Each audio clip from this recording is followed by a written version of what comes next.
Oh my god. What? Oh my god.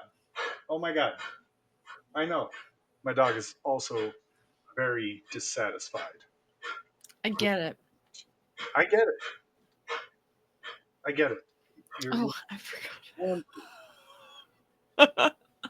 I forgot that I had named myself. Hold on. I need to rename myself. I'm not. I am not the second. I'm the first. Reese Prime here. Oh my god. What the? Okay, no, for real. What was that? My headphones. They were just like, I will work on every single platform except Restream. I was listening to YouTube, like, because that was the thing. Is like when I was like, oh, it's on my side. I don't know what to do. I was like listening to YouTube. I was like pulling up all different kinds of audio. So I apologize. That's me. That was all me. That's okay. I've been having a time with electronics lately. Boy, let me tell you. So I Ooh, wasn't tell me. surprised at all. Tell me. I'll let you. I will tell you. Just because you asked so nicely. So you know how work has the little codes you need to unlock everything every half hour. Makes yeah. So I don't want them to have any of that on my personal cell phone. So I have a work phone for that. So they can control that and I can get the codes that I need. Well, it has, the unlock pin that needs to be updated. I don't know how. So however often. And you get used to your passcodes and then you have to change them. You start to forget them after a while. So I changed the passcode and immediately forgot it. Had to reset the whole That phone. that happens. That happens a lot, actually. Uh-huh. I handle a lot of issues like that. Mm-hmm. Yeah. So I had to do that. I had to reset my whole phone. At the same time, I was actually already planning to get a new phone the same day, like personal phone. And I was like, gosh, now I don't even want to because I'd have to do all of that again. And Glutton for Pain did it anyways. You. Wow, you're brave. And You're of brave. course, it went horribly. And Of just course. was like, I was without a cell phone for a day and a half. Like, I And went you from having one survived. cell phone to having two cell phones to having no cell phone. You're dang. That's impressive. I'm not even gonna lie. I'm not even mad. That's actually impressive. I got I got to the store to fix everything and I'm like, "Hi, so here's what's been going on." And they're like, "We're going to send you a text message to check in." I'm like, "No, no. I'm not going to be able to receive that." They're like, "You don't have a phone right now?" And I'm like, "Right. Yeah, no, I don't." That's what I'm And they're saying. like, "Oh, okay, we'll work around it." I'm like, "You sure will." Thank you for that. All right. Well, this here is the Black Tower podcast, and we are the Mahales of the Black Tower. Um, for all those of you who don't know, this is Reese Sedai, the Athan Mahale, the glove up or no love up Mahale, That's right.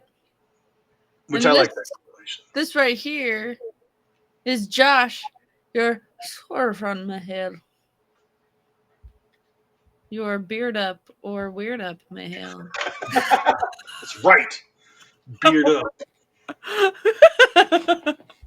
Do you know what's really depressing? Like, I finally found something that was depressing about having this beard. Oh, And that I saw a picture of myself from like 2019, and my beard was the exact same length then as it is now. And I'm like, you really why miss isn't it getting it. longer? I want it to be longer. I want it to like grow down. I want to do the. I want to go full Dumbledore here. I got goals.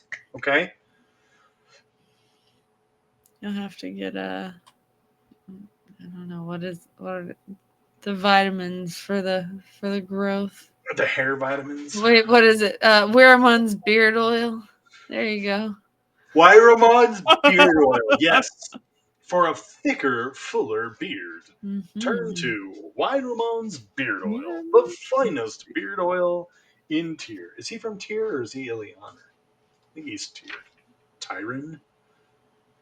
I'm looking it up right now. Wyromon Wheel of Time. Speaking of the Wheel of Time, we are the Black Tower Podcast. We are a Wheel of Time podcast. We like to discuss the Wheel of Time in all its glory, in all its in all of its glory, in all of its brilliance and genius, including all of its meh moments. And there are quite a few of those. But those moments are still fun. That's true. Hi. Yes, my puppy is now wants to be a part of the show. Yes, hi. And they get to be. Oh my goodness.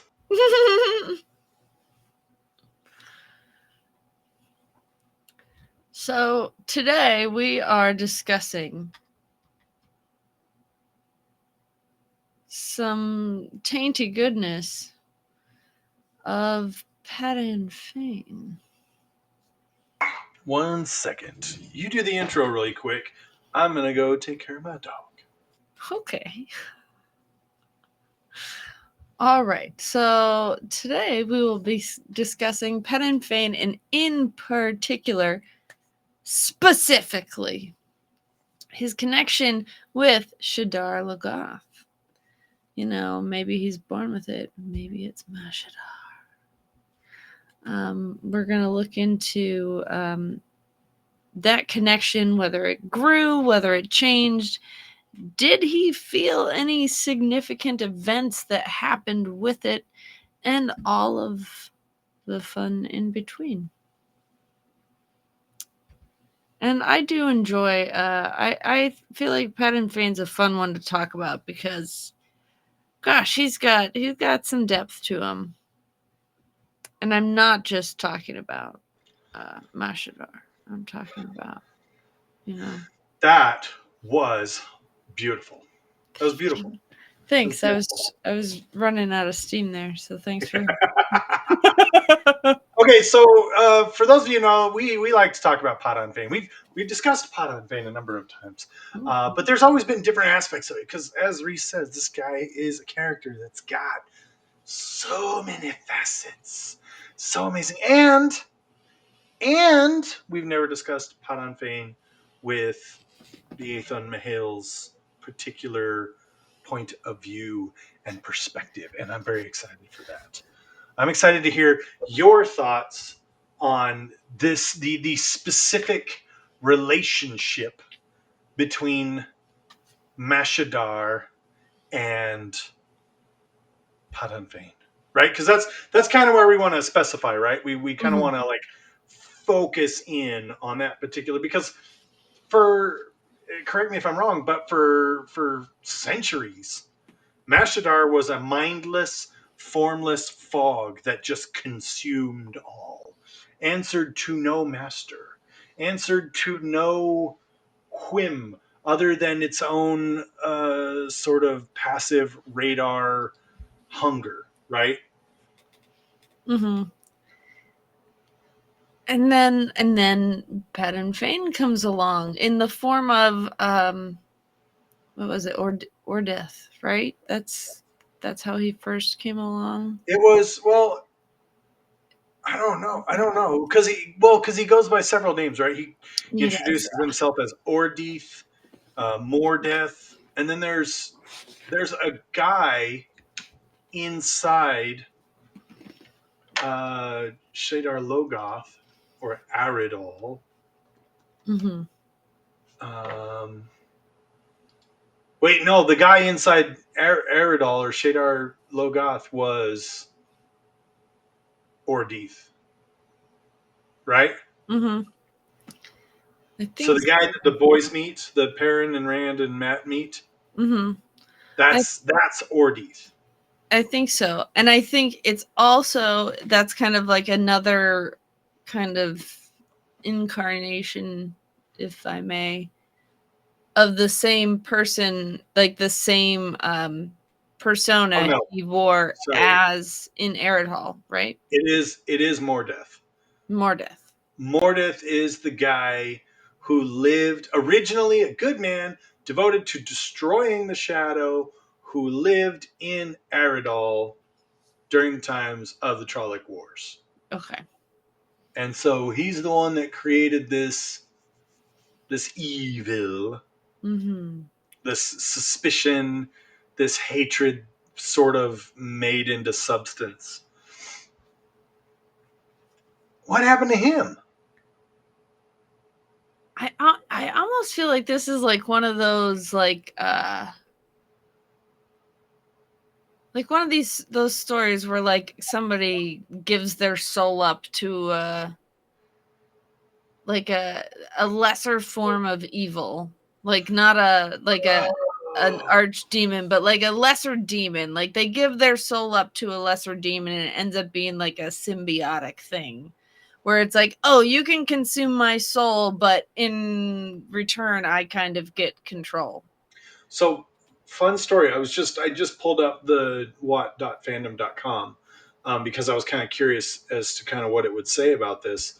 But it talks about this specific relationship between Padan Fain and Mordeth. And so we all know that Mordeth, his goal, right, is to escape the walls of Shadar Logoth, right? If he can get you to take a gift with you, he can spread his influence that way, which is why the dagger affects Matt so much, right? Um, and I guess Mordeth is Mashadar.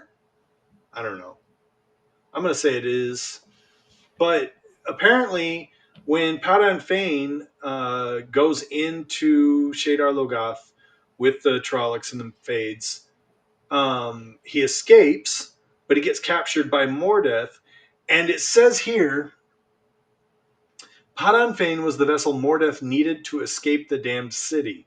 But because the Dark One had touched and changed Fain's soul, Mordeth could only merge with Fain, not overtake him. So Okay. now we've got this like sort of a duality character, which is not the first time we see this theme. No, Right? you're We've right. got Luke and Slayer, Mm-hmm. or Isom, Luke and Isom. We've got Rand and Luz Theron.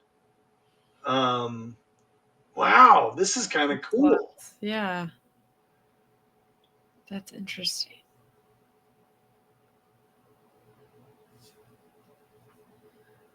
So who Sorry. is Ordith? Or did I just have that wrong and it was Mordith? No, so Ordeith becomes Ordith. it is Padan Fain, right? I thought so. He introduces himself to the White Cloaks as Ordeith. Ordith. Gosh, Padan Fain, he's just man of many faces.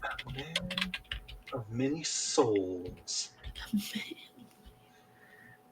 So yeah, he Yeah. yeah he introduces himself as Ordeith to actually he introduces himself as Ordeith to a couple of the Emmons Fielders and to Pedro Niall and Elida when he visits them.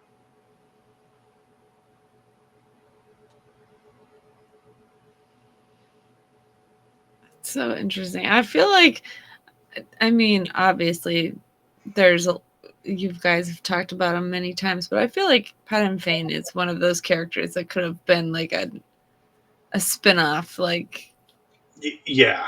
Oh, like for sure. his origin or his backstory or everything that, well, I guess those are the same thing. I feel like I feel like I feel like the fourth age conflict could be because remember during the cleansing, Shadar Logoth was completely destroyed. So Hmm. everything that remained of that city would have had to have been moved outside. I feel like a fourth age conflict could be that Padan Fain took artifacts out of Shadar Logoth and seeded them around the land so that people would find them and Oh, fall under their influence. I like that. That would be a good story, right? That's a good one. Yeah. So given that, like, what do you think is an interesting sort of bit about this particular dynamic, this relationship? Well, I think okay, so I think it's interesting that it's like the this darkness, this Mashadar. It kind of it started from like the greed of humans, and then it feeds off of humans to expand, and then it gets trapped, and it needs a human kind of to transfer. It's almost like a virus. Right. Like it spreads and then it needs a host to take it somewhere else. And in the he becomes like the most malicious virus spreader because it like changes him. He takes it on and becomes like a living form of it. I feel like it's interesting that every time he kind of like picks up a new persona, it expands on his evil, his kind of core. He just keeps transforming into a new being as he takes on these different things. So there's obviously some evolution there, right? I Hmm. mean, we've got Padan Fain, who starts out as just your run of the mill dark friend. He might actually have more level up arcs than anyone. He goes to Shale Ghul. He's turned into his soul is distilled, turning him into a hound for the Dark One. Is unsuccessful. Is sent back to Shale Ghul. Is punished and distilled even more, but which I guess is similar to the process of making a gray man, but not in this case. And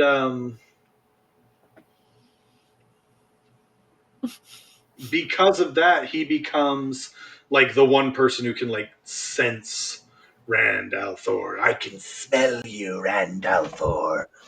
And so he goes through all these steps to find Rand, only to have Rand elude him. And then when he finally escapes the Murdral, because he is a tortured and very shabby, pathetic being at this point in time, he escapes the Murdral only to be captured by Mashadar and Mordeth. They merge, and now we've got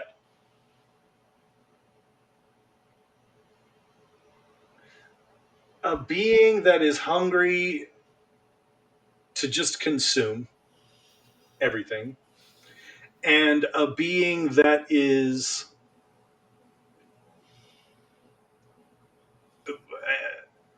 compelled to seek a person. So you've got two kinds of hunger, as it were, in that kind of a person. That's an interesting Hmm. dynamic as well. Yeah, especially when you add that like kind of aimless hunger to that super focused ambition.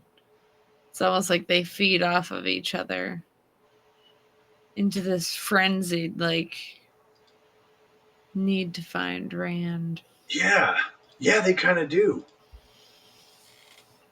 But it also bears a kind of kinship with Matt too, Hmm. right? Because the touch of Shadar Logoth is sort of um,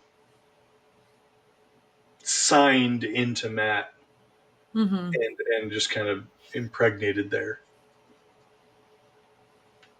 It's funny. I almost feel like and I'm sure this has been touched on before, but it's almost like an addiction where it's like, he's Yeah, susceptible to that addiction. And it's like it will always kind of seek him out more because they know he has that weakness. That's And actually he, I really like that. yeah. I really like how you put that because what is like addiction, right? You need more every time. You Mhm. need just a little bit more, a little bit more, a little bit more, a little bit more, in order to like maintain that level. And what do we see? Like Padan Fain, he goes from this shabby, pathetic wretch to this dude who's ordering around Murdral to a guy who's killing Trollocs and Murdral for fun. Yeah, that's. I'd say addiction is a very good way to describe that. Mhm. What? How do you think Machin Shin plays into this? Because that's another sort of incorporeal essence that Padan Fain bends to his will. I don't Mhm. know. It's almost like I feel like I don't really know like how to describe it, but it's almost like it's a board game, and it's like he's going around to like the lesser characters and just like grabbing them up and just like collecting them, where it's like, you don't have anybody leading you yet, I'll take this one. And you don't have anybody leading you yet, I'll take this one. And it's like, yeah, nobody's leading them because nobody's been able to, like they just Yeah. consume mindlessly. And he's like, no, no, me too. Same thing. Do you think? Do you think that like when he touches Machin Shin, right, or when he touched Mashadar, do you think that that hunger or that longing is what formed that bond? Maybe.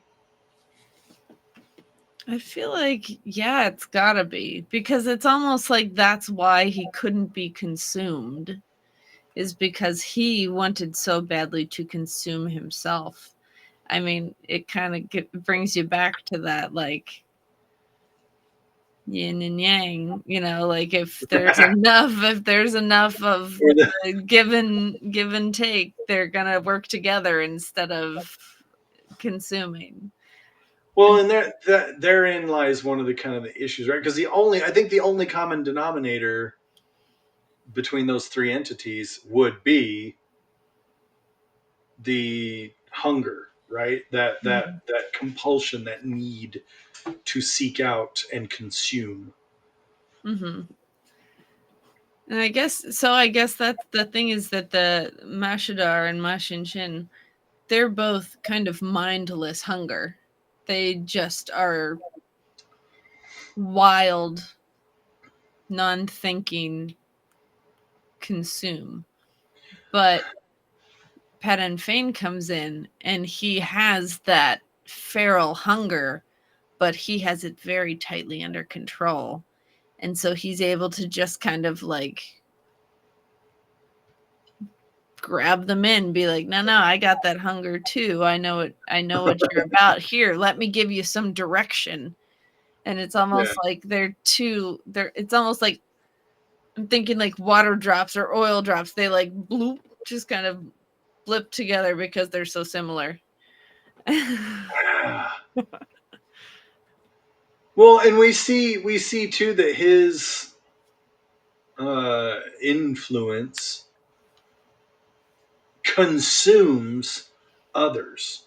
There's nobody else, well, except for Matt, which is kind of a weird part, but there's nobody else in the stories who's able to resist the touch of Mashadar, of Mhm. Mordeth, right? So we covered this a while back where we actually decided we need to kind of give Elida a break because Elida was ambitious. She was a jerk, but in the end, she was touched by Shadar Logoth. Like Padan Fain visited her very specifically to be like, "Ha, come, let all of your greed and paranoia feed on itself until you suck as a person, and that's exactly what happened. When Padan Fain offered the same exact thing to Ingtar, Ingtar resisted, was like, ah, "You suck." No. When he offered it to Pedro Nile did the same thing. He was like, "Yeah, no, I'm not going to worry about this right now." So that's an interesting piece of that puzzle too. Mhm. And with Matt as well, his kind of resistance to it, it's almost like they're the opposites. Whereas like uh Padan Fain is like the full like give in and like embrace of the your vices.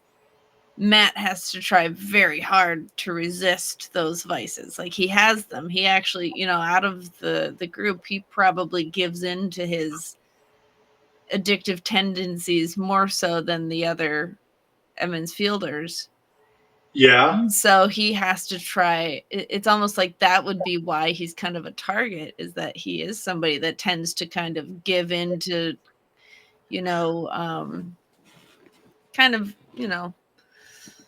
I don't know how to say it, but I'd like, say I'd say the best way to say it, if I understand what you're saying correctly, is that Matt is the most morally gray yeah, of the yeah, rest of he them, like gives right? into his vices most, I guess, is the Yeah, right thing. Like, he likes gambling. He likes drinking. He likes flirting with the girls.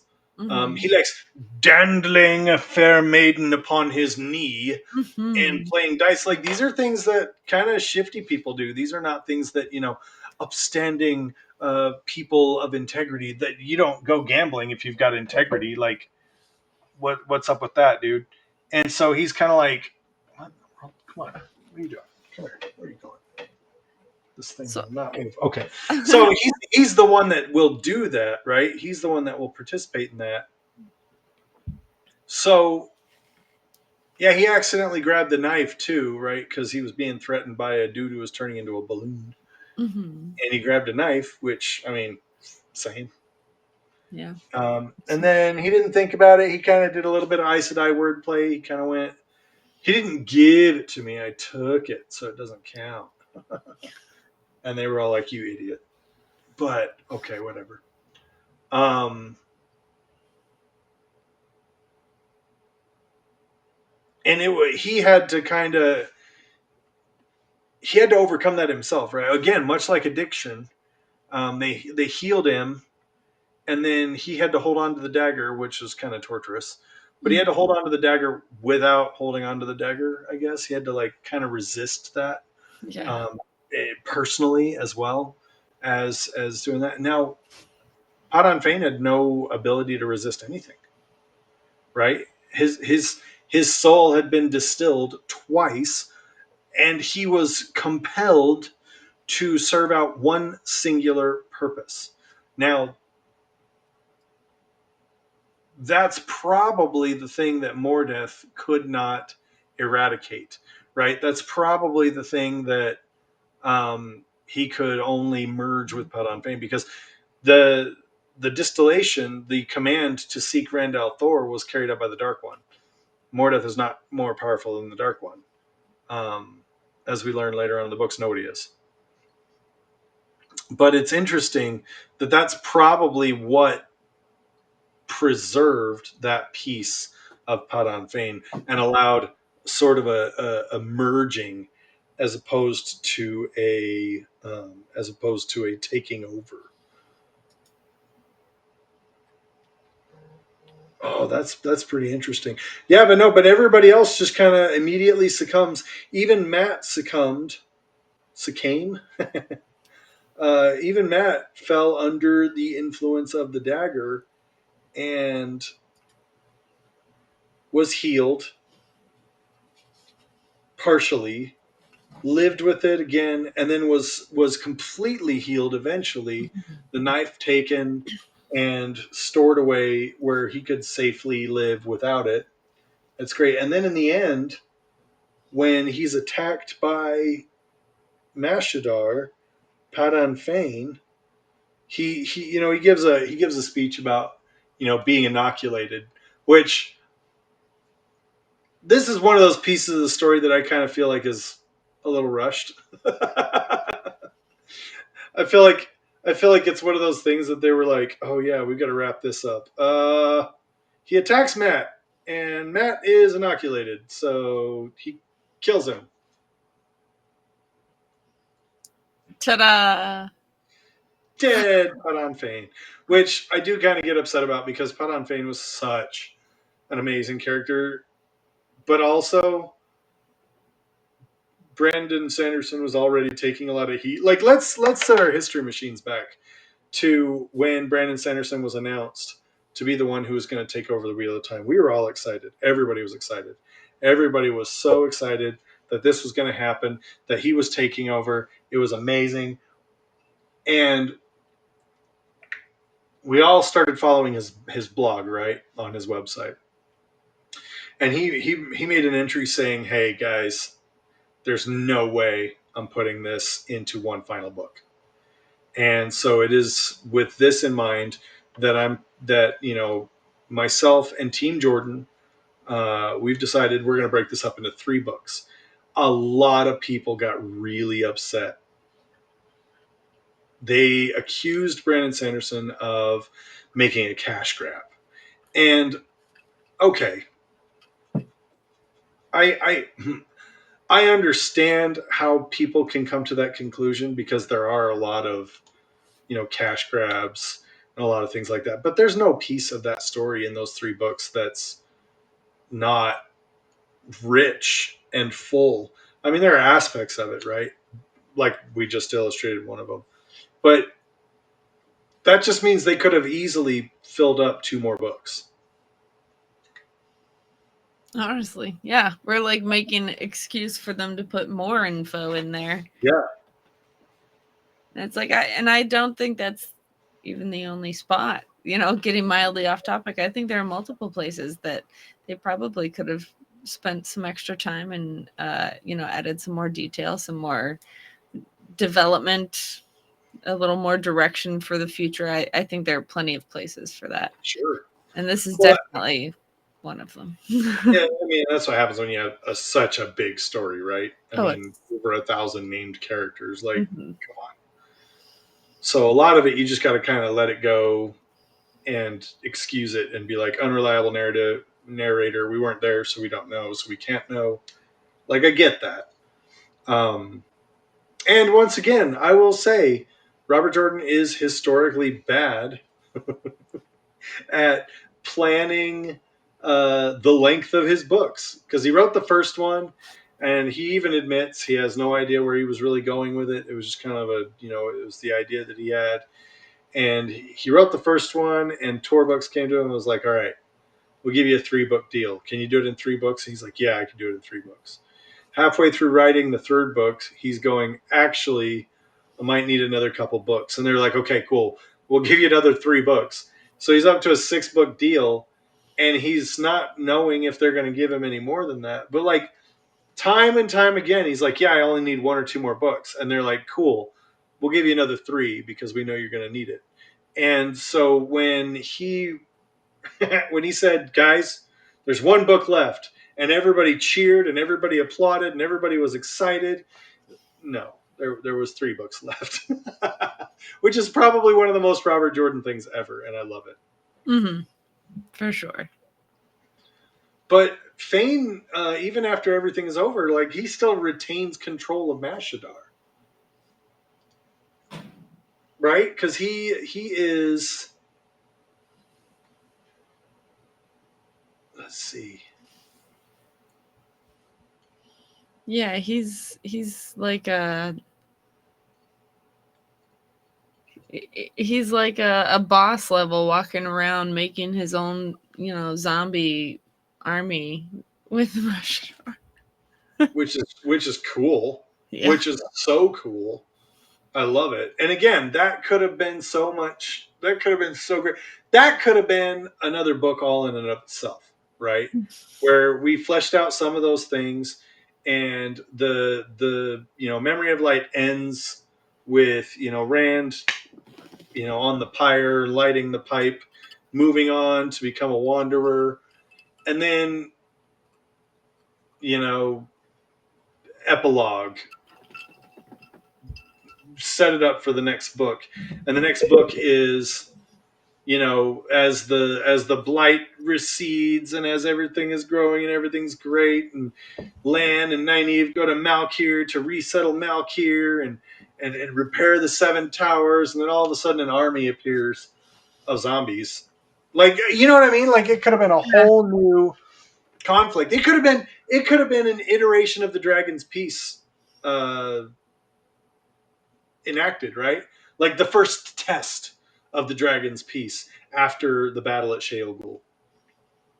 Yeah, it would have been great for him to come back around as like the next first like secret baddie where he's just like Mordeth all over again, but with a new name. Where he's coming into this new peaceful area and like, oh, I have these great ideas, and everyone's like, oh, we could use great ideas. We're Wow, that sounds great, man. come imprint upon us. Go right ahead. Give to us your ideas of greatness. Well, and it would be especially the people out in the countryside would be especially prone to this because yeah, they just finished the last battle and it's great and everybody's happy, but now they're like, oh wait, we have to grow crops again, and everything is dead. And all of a sudden, this guy shows up and says, "Hey, I got a trick for you." Look And at they're like, I got "Hell yeah, let's I got go." misters. This will keep this will make Yeah, everything grow.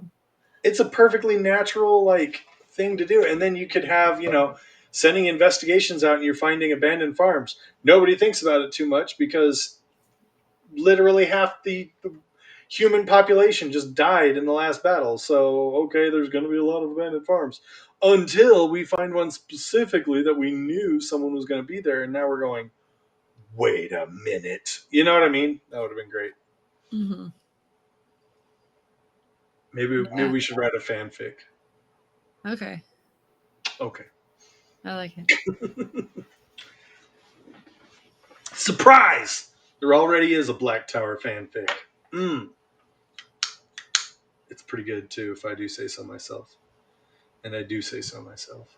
Well, that's good. I like it a lot. No, you can't read it. Reese, you can read it. Okay. But all of our listeners cannot read it. It's not that good. It's great because I think it's cool, but it's not good enough for me to allow other people to read it. So, no. That's fair.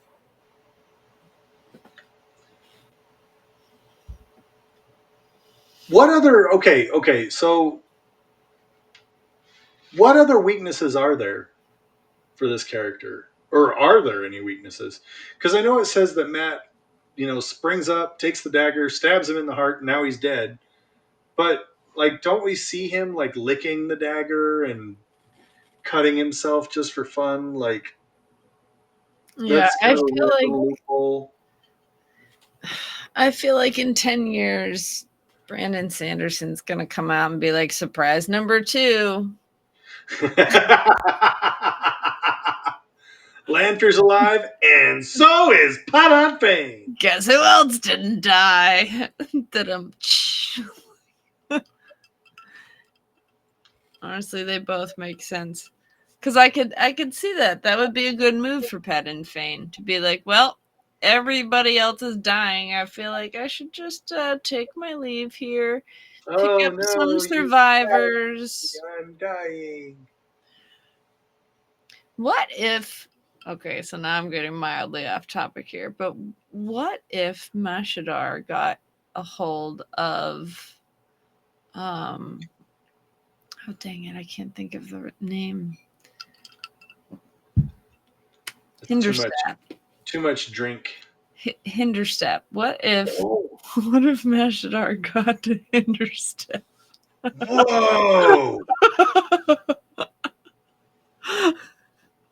Oh my god. That would be scary. Right? Just That an endless army of zombies that Mashadar just keeps consuming. Would they undo one another? I don't know. Well, because they can't leave the town, right? They can't leave the town. Would Mashadar get trapped in the loop? Like if every day everything's redone, like would Mashadar consume that like curse or whatever and like overtake it? Well, It would become a new arid hull that just is reborn every day and is reconsumed. oh, that's such a good question. Well, okay, so I guess we've got to understand, or we got to ask the question of how much of the pattern, or how much of the like the will of the pattern, how much of that governs Mashadar? Because we as we learn, there are things like okay, like Min's visions, right? Mm-hmm. Min has visions, and so we know they're going to come true. And so, yay, that means we're going to win the last battle. Not necessarily, because if we don't win the last battle, that means the wheel is broken, the pattern is unthreaded and unraveled. And yeah, if the pattern had remained intact, yes, those things would have happened. But since the pattern did not remain intact, now nothing's going to happen. All bets are off. So, how closely to the pattern, or how strictly by the pattern, is Mashadar governed? I don't think it would take out the curse, but I do think that you're right. Like, because it only comes out at night, right? I Mm-hmm. think Padan Fain would consume everything, leave, and then when he found out that everybody was gone, like, what the heck? He'd go back to the village to find that everybody was just fine, and he would definitely try it again. Like, he would definitely sit there in a loop, consuming everybody again and again and again But then that gives the in the most question of, terrifying fashion. but what part of them is consumed by Mashadar? Like if their soul is consumed, can it be like re whatevered by the curse? Is Like their what soul trumps in out? them? I don't know. I mean, I would think so. They seem like it. Well, do they? Because when as soon as the sun goes down, they turn into like these feral murder creatures. Yeah, but they're so sweet the next morning. Yeah, because their soul comes back. So, okay, so like do their souls is there no soul to be consumed at night? Is it already being used by That's someone else? that's what I'm saying, right? Like, does the pattern like temporarily erase their souls, or like do their souls glitch away from the pattern, and that's what causes the feralness? I feel like this is like a whole topic in itself is like the curses versus the curses. I think you're right. Bubbles of evil, breaking down bubbles of evil, Mm-hmm. popping bubbles of evil. I'm putting that the idea.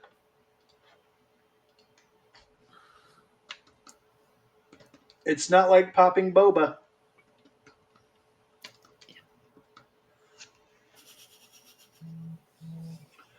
I'm gonna go with their souls glitch out, and that's why they turn into feral animals.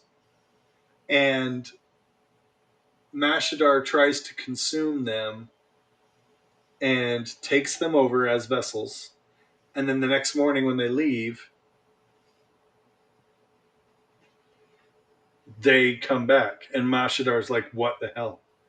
and has to come back and be like, "Hey, give me my souls." And so when sun goes down again, and Mashadar consumes them again because their souls have glitched out, they just reset, respawn. Hmm. Citizens from Hinderstep never die; they just respawn. That's right. Hmm. It's a fun one. And what makes it fun is the very. So here's the other thing: what does Mashadar feed on? Because doesn't isn't Padan Fain like um, feeding on empty vessels at the time at the end of the books, right? Because he's just wandering around touching people with the smoky tendrils to recruit them to his side. And for some reason, Matt's just laying down in the field. I'm not there yet. I am doing the Wheel of Time reread. If you're reading along with us, yeah, it's a memory of light, and yeah, it should have been like 4 months ago. Shut up. Don't judge me. But we're in a memory of light now, and I'll find out, and I'll report back when I find out why Matt is laying in a field where zombie Trollocs are hopping up and wandering around. Seems like a perfect place to hide. Yeah, amongst the zombie Trollocs. Just, I mean, if you pretend you're already dead and they're not paying enough attention, it's a win win. You get a nap, they leave you alone. Smarter, not harder. Isn't Matt not a Taviran by this time, though? I mean, Because as soon as just, Rand comes back up and seals the border, they lose their Taviranness. um, Taviran and, just lucky are two different things, Are they? I mean, when you're dealing with stupid Trollocs, uh, there's zombie Trollocs too. Like, how hard are they really trying? How hard are they trying? I mean, the battle's over, right? They lost. I mean, you guys lost, so. Matt's just like laying there. They come by. He's like, "Are you sure you already lost one?" I literally killed like 8 million of you. Like, do you want to dance? You want to dance, pretty boy? Oh my god, that's funny. And then Padan Fain's just like wandering through. He's like the Thénardiers from Les Miserables. Like, only instead of like stealing all the goods from the bodies, he's just stealing the bodies. Like, Yeah. filling them with Mashadar, which increases Mashadar's strength, right? Like, he doesn't lose potency spreading himself out. Like, he gains potency Yeah, and essence the more vessels he fills. I think so because he's able to kind of like spread his influence more. Like it's not necessarily like it thins out. It's more just Yeah. like now he has more surface area. This is another thing that this is another thing that feels rushed because once again we have this thing where Padan Fain falls over dead and everything around him just goes, "Oh no, I'm also dead." Which I get we have precedent, right? Maybe this is the link similar to the link between Murdral and Trollocs. Mm-hmm. But in this particular case, we don't know that. And when he dies as Mashadar Prime, Mordeth Prime, Mm-hmm. like the first one, when he dies, it definitely just goes, yeah, no, by the way, all of you have to die now too. So that definitely tends or leans more towards him consuming Mashadar than the merging. Because if they merged, I would think if he died, it would kind of just go back to its previous state of being a mindless eating machine. So it literally is not Mashadar duplicating itself in the vessel of a dead thing. It is him filling a vessel, and he still has to maintain that connection. Yeah, that's what I think. he is like it's kind of its existence has kind of evolved into being sustained by whatever was running Padan Fain, which perhaps is why it's able to move freely about the cabin, Yeah. is because it's now connected to Padan Fain's source of evil. So it kind of has that like food source, and he has their food source. But because it's kind of taken on that symbiotic relationship once he dies, because it's no longer in Shadar Logoth, and Shadar Logoth no longer exists, Right. it doesn't have anywhere to respawn. So it just kind of fades. I like it. Thanks. Knowing all of this that we've discussed with Padan Fain, what is there something that you learned about Padan Fain? Just kind of going through this.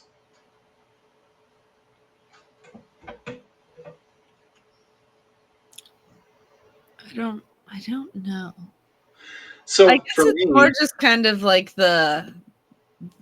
like, talking about it more gives more of like oh, well, he was kind of more of a primary yeah, persona there rather than being like emerged, like we're all working together. Like he did have, the lead there for it to be destroyed. he is definitely a prime villain, that's for sure, and prime villain that no one expects. Mm-hmm. I always feel like he's that like annoyance in the background where it's like, there are important things going on. Don't you understand? For real though. For real though. So I never knew that Mordeth and Padan Fain like ended up merging. Like I think I knew like in the back of my head like obviously they merged because they had aspects of both of them. But I think I always thought of it as like one of them consuming the other and consuming their need and their drive and becoming one. The fact I like it more that they merged. I like it more that Mordeth was like, yes, a vessel, a way of escape. And rather than thinking about the ramifications of jumping into a vessel that also has a prime need, a prime hunger, just jumped in without thinking about it because singularly focused on escape. And now we've got the beginnings of probably one of the most dangerous beings ever to exist in the pattern. And I One really of love that. one of the things that I think is like the disappointment with the Padan Fain's ending is that I feel like he was really posed to kind of like become the next big evil. Like since the Dark One had been, For at sure. least for the time, For sure. he was set to be the next big threat, and he was just like, never mind. And I was like, oh, but there's always got to be Yeah. conflict. Like there will always be something that comes about. Do you think that maybe his power was lower? His power was weaker after the defeat of the Dark One at Shale Ghul? Oh, maybe it was. Maybe that's part of it.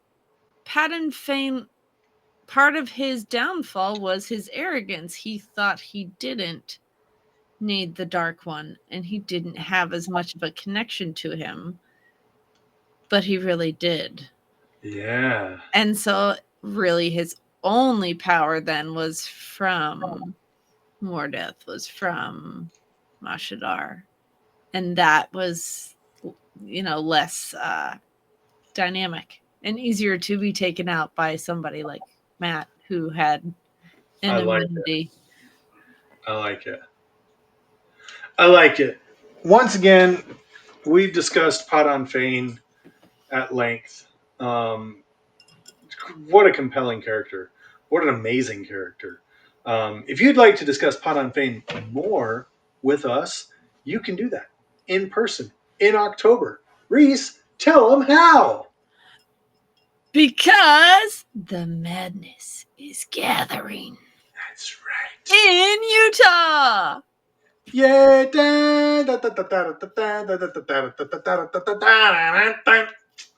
BlackTowerPod.com/TGM. Go there right now. Right now. And buy your tickets right now. And come with it. It's going to be awesome. The Black Tower is hosting the Gathering Madness once again, and it's going to be amazing. It's our annual party.